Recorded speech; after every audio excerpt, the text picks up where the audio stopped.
हदीसे मुबारका, सफाई की अहमियत।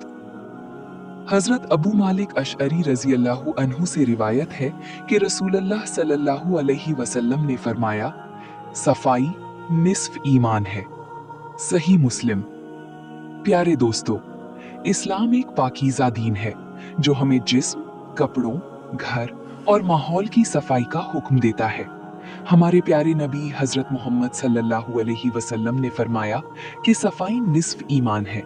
इससे मालूम होता है कि अल्लाह ताला पाकीज़गी को बहुत पसंद फरमाता है। आज हम देखते हैं कि कई लोग सफाई का ख्याल नहीं रखते, गंदगी फैलाते हैं और माहौल को खराब करते हैं। लेकिन एक सच्चा मुसलमान हमेशा साफ सुथरा रहता है और अपने इर्द गिर्द के माहौल को भी पाक रखता है। सफाई ना सिर्फ बीमारियों से बचाती है, बल्कि इंसान की शख्सियत को भी खूबसूरत बनाती है।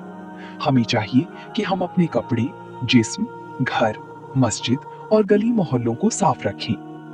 याद रखें, जहां सफाई होती है वहां सुकून, सेहत और अल्लाह की रहमत होती है।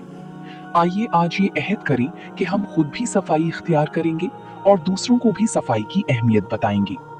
अल्लाह ताला हमें ज़ाहिरी और बातिनी पाकीज़गी अता फरमाए। आमीन।